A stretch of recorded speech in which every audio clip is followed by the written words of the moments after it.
Hey guys, let's talk about Fantastic Four. Sorry if that clipped.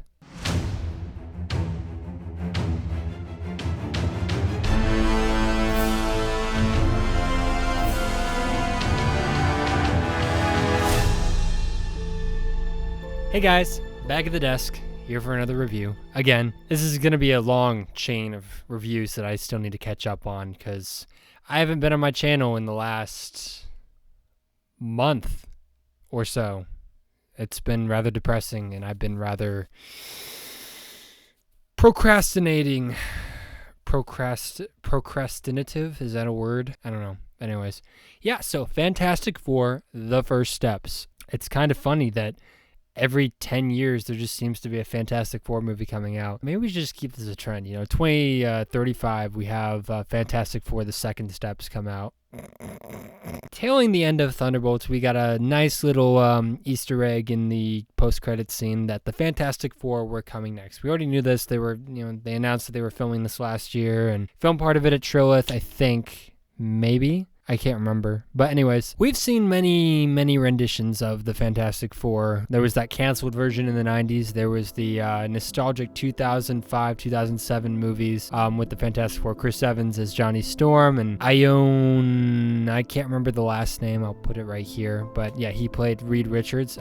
Perfect casting for those movies. And then we get the one that no one likes to talk about from good old 2015. It's a shame because Miles Teller and Michael B. Jordan are actually pretty good actors. I've defended this movie before, maybe not on video, but I did used to like this movie. I thought it was a little underrated at one point, but looking back on it now is like, yeah, they really weren't putting any heart and soul into this movie, and they were just trying to hold on to the rights for the Fantastic Four. They had to make a movie so they could hold on to the rights, and yeah, they kind of took a DC turn and went dark and edgy with it. Let's have Dr. Doom just start blowing up people's heads. That's his superpower, since obviously we don't know what to do with him. Gotta say, it's fantastic. Say that again? It's fantastic. Yes, it is. Then we get this movie, and after just a train wreck of like Marvel movie fail after Marvel movie fail after Marvel movie fail. Where did this start? I don't know, like Eternals is like where it really started. Then we had Thor Love and Thunder, which was a really bad movie. Doctor Strange Multiverse of Madness. It had so much potential to it, but then it was just a massive disappointment. Everyone was looking forward to that one. Let me think. The Marvels, that was a bad one. I think like since last year, since the strike happened, like they're really starting to pay more attention to the movies. They're putting out the quantity of movies and the quality of the movies they're putting out, which is nice to see. Disney is just a powerhouse of pumping things out without doing much care for writing or, directing people to actually captivate, the audiences and, really like have these characters be expressed in their like, in their best light, basically, whether they be a hero or a villain. And so I was happy to see this movie. It's like we don't have to have like a million Marvel movies before to explain what's going on here. They set it in a different universe because they're gonna combine it with Doomsday, which I'm looking forward to that.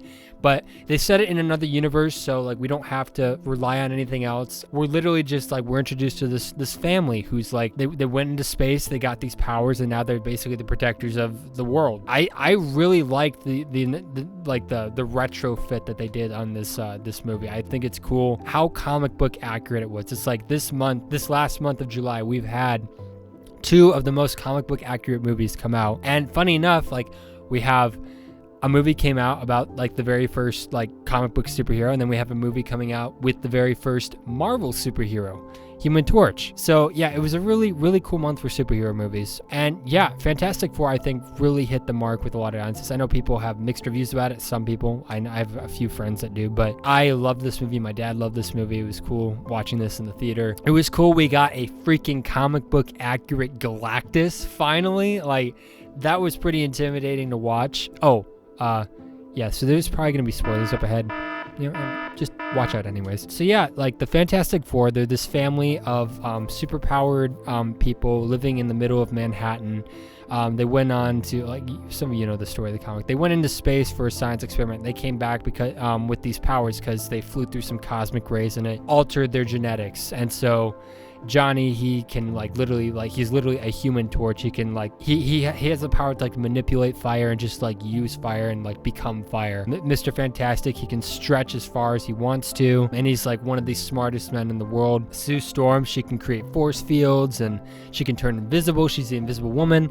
And then there's just Benjamin Grimm, who's the Thing, who's just big rock thing who's like really tough and really strong. And so yeah, they're gonna have a baby soon. Franklin Richards is on the way. And then out of nowhere, this Silver Surfer comes down and just warns everyone that she is like basically the harbinger of bad news, that like her master is coming, Galactus. He's gonna come and eat this world, and so just like prepare yourselves, it's gonna happen. There's not much you can do about it. They had a different Silver Surfer this time, Shalabal, who is in the comic books. She wasn't as talked about in the comic books, but there is a female Silver Surfer. It's not Norrin Rad, which honestly, it wasn't that big of a deal for me. I mean, they still stuck with the comics. It's not like they did a full gender swap on someone, because she is talked about in the comic books. They go up to try and negotiate with Galactus to like see why he's coming after their world and like what they can do. Maybe they can come to an agreement. Apparently, Galactus wants Franklin Richards because Franklin Richards' power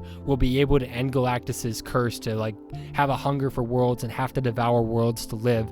And so he offers them an ultimatum. If they give him Franklin Richards, he'll leave Earth alone. And so obviously that's a problem.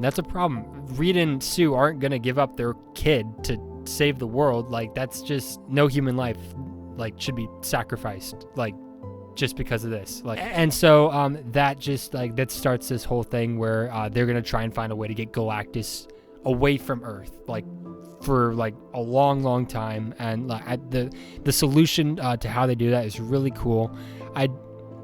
I think that like they had a very good story and just very, very good beat structure for this, and like how you're supposed to handle heroes fighting villains, and like just like everything rising up to the climax is really good. I love that they didn't make Johnny just an idiot. Okay, every movie we've seen, like, Johnny is just not the smartest person. He's just a guy who a lot of chicks dig, and he's just around Reed a lot. But it's like they remembered, like, for this movie, that in the comics, Johnny is still a scientist. He still went to space with them for a science experiment. Johnny is not dumb. And so I love the scene where he basically interprets Shalabal's language all by himself. I was kind of surprised at that part. I thought that was really cool. They gave Johnny a little bit of a moment to shine for himself, and they made him look like an intelligent character who wasn't just like this, dumb guy who all the chicks dig, basically. So yeah, I think that was one of my favorite things about this movie, other than the comic book accuracy. Seeing Galactus just full scale coming to Earth. I know he can change size and whatnot, but like just to put in perspective how big Galactus was, and I love this movie. I think Marvel is making a comeback, with movies like Thunderbolts and this movie. Hopefully Spider-Man Brand New Day is going to be good. That movie's filming right now. And then Doomsday, which is also filming right now. I hope that Marvel will have a comeback, because as of late, their movies have just sucked. Minus a few. Guardians 3 was good, and Spider-Man No Way Home, that was good.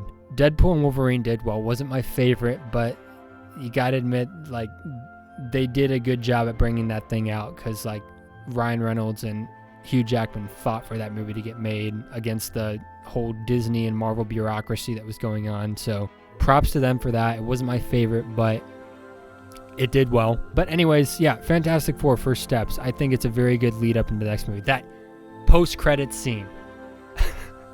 It was so funny sitting in the theater for that. Just like people see a green hood like next to Franklin, and they all just like, oh, it's Doom. Oh. Okay, so be completely honest, I already had like a leak. I already found a leak and knew that was going to be the post-credit scene, which, so it was funny. I was kind of expecting it, but still, it was cool that we got our first reveal of Doom for the MCU. So I hope Doomsday, it can live up to expectations, because they didn't finish the third act of Doomsday until they were like a few weeks ago, like, and they're already like a few months into filming. So hopefully they wrote it well and they know what they're doing. Because you should never like start filming a movie and you don't have the end of the script figured out. That's just common sense. But anyways, yeah, Fantastic Four is a good movie. I don't care what anyone says. It was one of the best versions that I've seen of this team. Yeah. God bless. Thank you for watching.